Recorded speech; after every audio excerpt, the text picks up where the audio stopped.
கர்த்தருடைய பரிசுத்த நாமத்திற்கு மகிமை உண்டாவதாக. நாம் கடந்த நாட்கள்ல இருந்து நெகேமியாவின் நடவடிக்கைகள் புத்தகத்தில் இருக்கிற 12 வாசல்களை குறித்து தியானித்து கொண்டு வரணும்.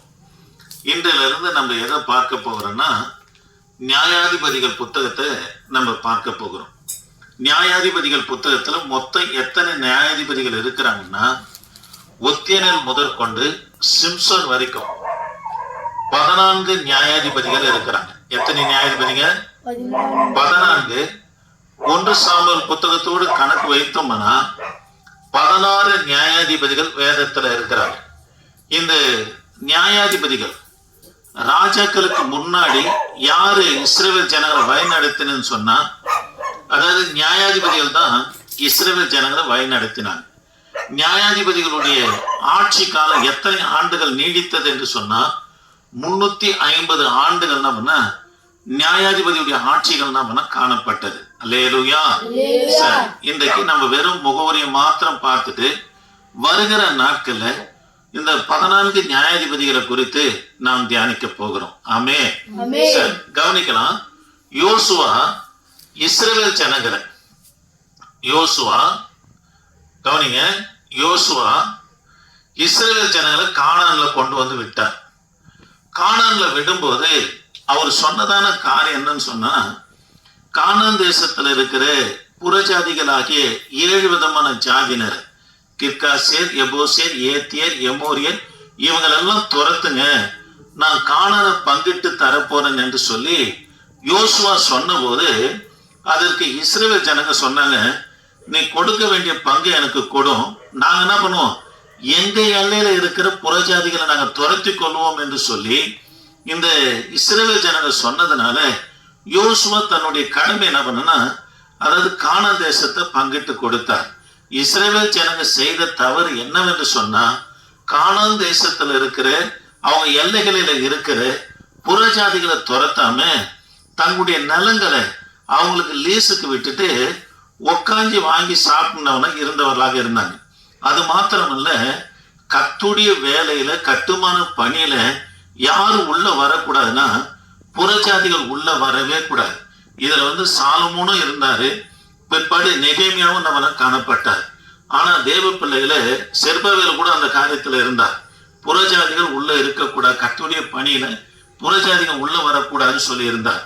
ஆனா இவங்க என்ன பண்ணாங்கன்னா, ஆசாரிப்பு கூடாரத்துக்கு அதாவது தண்ணீர் கொண்டு வருவதற்கு புறஜாதிகளை வேலைக்கு வச்சாங்க. பலி பொருளை எரிப்பதற்காக காட்டுல இருந்து விறகுகளை கொண்டு வருவதற்கு புறஜாதிகளை வைத்தாங்க. இவங்க பலி செலுத்தி கர்த்தரை இஸ்ரவேல் ஜனங்க ஆராதனை செய்யும் போது புறஜாதிங்க வெளியே இருந்து ஆசாரிப்பு கூடாரத்தை பார்த்தாங்க. உள்ள ஒரு சொற்பமும் இல்லை. அவங்க சொன்னாங்க, நீங்க என்ன சொற்பம் இல்லாத சிலைகள் இல்லாத யாரும் வழிபாடுங்கன்னு சொல்லி தங்களுடைய தெய்வங்களை கொண்டு வந்து வெண்கலத்தால செய்யப்பட்ட ஒரு சொற்பத்தை கொண்டு வந்து ஆசாரிப்பு கூடாரத்துல வைத்தாங்க. இதை இஸ்ரவேல் ஜனங்கன்னா அதையும் வழிபட ஆரம்பித்தாங்க. அது மாத்திரமல்ல, அவங்க சொன்னாங்க, பாரு, உங்க பெண்களை காட்டிலும் எங்களுடைய பெண்கள் திடகாத்திரமா இருக்கிறாங்க. எங்களுடைய பெண்களை இஸ்ரவேலாகி நீங்க திருமணம் செய்தீர்களானா உங்களுடைய பெண்கள் எப்படி காணப்படுவாங்கன்னா, உங்க சந்ததி எப்படி காணப்படும்னா நல்ல பலம் வாய்ந்ததாய் காணப்படும் என்று நம்ம சொன்னாங்க. இதனால புறஜாதி பெண்கள் என்னவனா இவங்க திருமணம் செய்தாங்க. திருமணம் செய்தனுடைய விளைவு என்னவாய் காணப்பட்டதுன்னா, நியாயாதிபதிகளின் புத்தகம் 2ஆம் அதிகாரம் 10ஆம் வசனத்தை நீங்க வாசித்து பார்க்கணும். கொஞ்சம் வாசிக்குமா? அக்காலத்தில் இருந்த அந்த சந்ததியார் எல்லாரும் தங்கள் பிதாக்களோடு சேர்க்கப்பட்ட பின்பு கர்த்தரையும் அவர் இஸ்ரவேலுக்காக செய்த கிரியையும் அறியாத வேறொரு சந்ததி அவர்களுக்கு பின் எழும்பிற்று. அப்பொழுது இஸ்ரவேல் புத்திரர் கர்த்தரின் பார்வைக்கு பொல்லாப்பானதை செய்து கவனிக்கலாம். இதனால இவங்க புறஜாதிகளை திருமணம் செய்து பிள்ளைகளை பெற்றெடுத்ததுனால நியாயாதிபதி நாட்களுக்கு முன்பதாக இருந்ததான பிள்ளைகள் யாரு அறியாதவர்களாக காணப்பட்டாங்கன்னா கர்த்தரை அறியாதவர்களாக காணப்பட்டாங்க. உபாகமம் 6ஆம் அதிகாரத்துல கர்த்தர் சொல்றாரு, உன் பிள்ளைகளுக்கு எழுந்திருக்கும் போதும் நடக்கும் போதும் பால் உண்ணும் போதும் அவங்க உட்காரும் போதும் வேத வசனத்தை அவங்களுக்கு போதித்து கொண்டே இரு என்று கர்த்தர் பிரமாணத்தை கொடுக்கிறார். ஆனா நியாயாதிபதி நாட்கள் போயிடுச்சுன்னா கர்த்தருடைய வார்த்தையை போதிக்க முடியல. காரணம் என்ன? இவங்க யாரோடு இணைக்கப்பட்டாங்க? புறஜாதிகளோடு இணைக்கப்பட்டாங்க. அதனால தங்கள் பிள்ளைகளுக்கு கர்த்தர் எகிப்தில் எப்படியெல்லாம் முற்பிதாக்களுக்கு அற்புதங்களை செய்து கொண்டு வந்தார் என்பதையும் போதிக்கல. வேத வசனத்தையும் போதிக்காத பட்சத்துல தேவனை அறியாத ஒரு சந்ததி இஸ்ரவேலுக்குள்ள உண்டாயிற்று. ஆமே.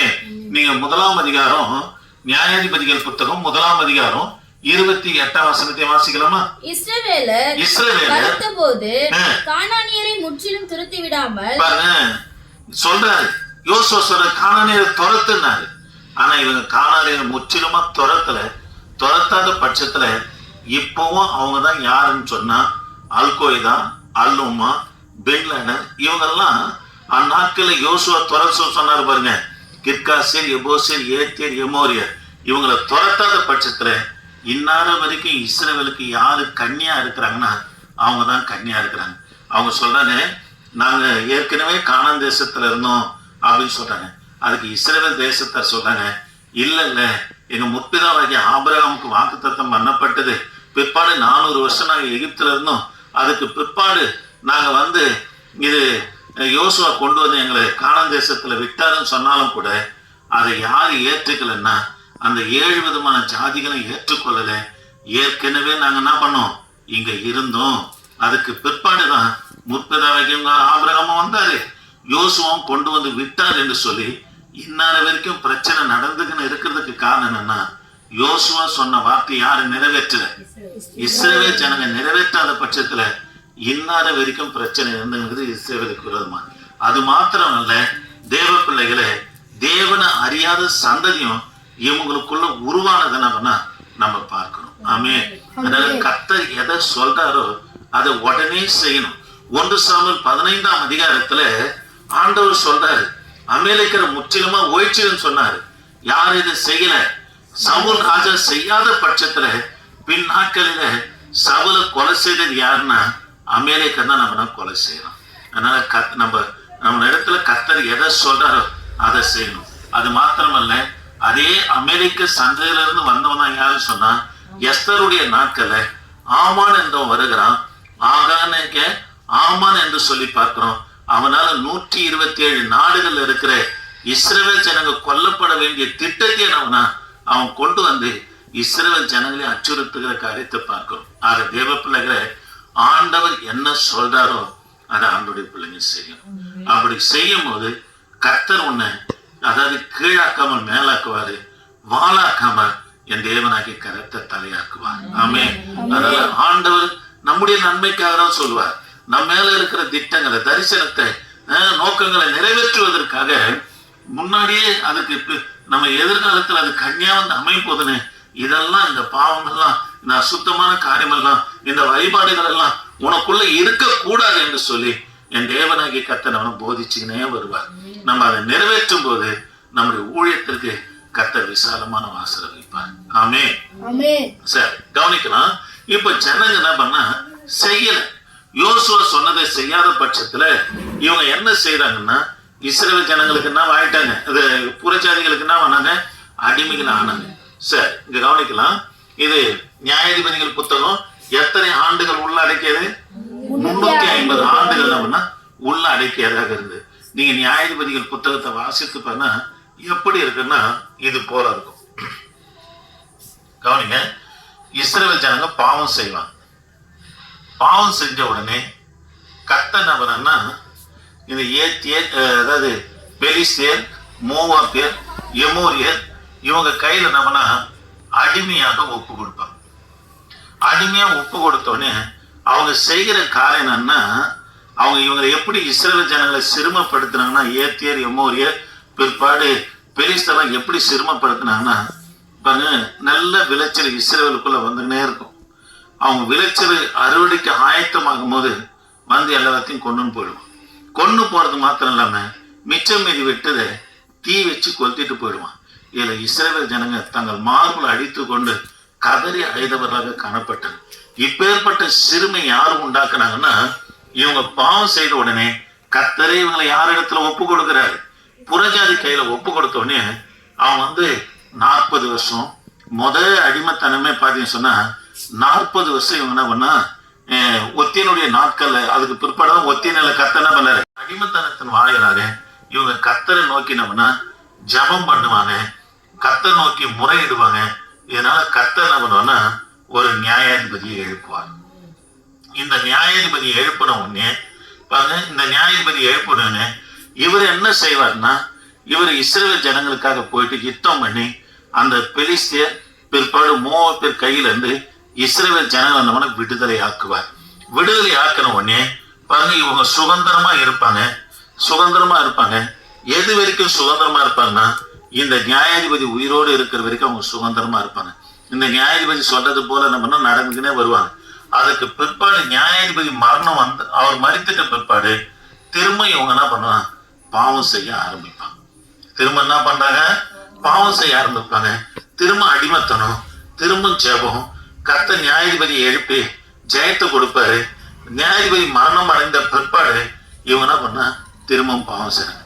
இது போல இவங்க எத்தனை ஆண்டுகள் கழிச்சாங்க, 350 ஆண்டுகள் கழித்தாங்க. நியாயாதிபதி புத்தகத்துல எத்தனை நியாயாதிபதி கர்த்தரை எழுப்புகிறார், 14 நியாயாதிபதியை கர்த்தரை எழுப்புகிறார். வருகிற நாட்கள்ல ஒவ்வொரு நியாயாதிபதிகளை குறித்து நாம் தியானிக்க போகிறோம். ஆக இந்த முகவுரை வாயிலாக கர்த்தர் நமக்கு கற்றுக் கொடுக்கிற காரியம் என்னவென்று சொன்னா, ஆண்டவர் எதை சொல்றாரு அதை செய்யணும். ஆண்டவர் எதை சொல்றாரு அதை என்ன பண்ணணும், செய்யணும். இது இருக்கக்கூடாது, உன் தரிசனத்துக்கு உன் ஆசீர்வாதத்துக்கு இது கன்னியா அமையணும் இந்த பாவம் சொல்றாருன்னா, அதை நம்ம செய்யும் போது நிச்சயமா நம்முடைய வாழ்க்கையில கர்த்தர் அற்புதத்தை செய்வார். 2வது தேவ பிள்ளைகளை கவனிக்கலாம். முதல் காரியம் எதை கர்த்தர் சொல்றாரு, எதை அழிக்க சொல்றாரு அதை என்ன பண்ணா செஞ்சிடணும். 2வது தேவ பிள்ளைகளை நம்முடைய பிள்ளைகளுக்கு, நம்ம கூட பழகிற சகோதர சகோதரிகளுக்கு கர்த்தருடைய வார்த்தையை சொல்லி தருவர்களாக இருக்கணும். அதுக்கு முதல்ல நம்ம என்ன பண்ணா சாட்சியா இருக்கணும். நம்ம சாட்சியா இல்லைன்னா நம்ம அவங்களுக்கு கர்த்தருடைய வார்த்தையை சொன்னாலும் நம்முடைய அதாவது பின்னணியை பார்த்து இதெல்லாம் கர்த்தருடைய வார்த்தையை சொல்லுது நான் கேட்பேன்னு சொன்னோம்னா கேட்காம போயிடும். ஏன்னா இந்த 2 காரியத்துல கர்த்தருடைய பிள்ளைங்க ஜாக்கிரதையா இருக்கும் போது கர்த்தர் நம்முடைய வாழ்க்கையில பெரிய காரியங்களை செய்வார். ஆமே. சரி, ஜெபம் பண்ணலாமா? முழங்கால் படியலாம். என் தகப்பனே, நாங்கள் உம்மை துதிக்கிறோம். ஆண்டவரே, கொஞ்ச நேரம் ஆண்டவரே உடைய வார்த்தைகளை பார்த்தோம். தொடர்ந்து நாங்கள் நியாயாதிபதியுடைய காரியங்களை பார்க்க என் தகப்பன் நீங்க உதவி செய்யுங்க, ஆசீர்வதிங்க, பலப்படுத்துங்க. இயேசு நாமத்தில் ஜெபிக்க நல்ல பிதாவே, ஆமென். அல்லேலூயா, அல்லேலூயா. சரி, தொடர்ச்சியா நம்ம பார்க்க போறோம். ஆமென். சரி, கர்த்தர்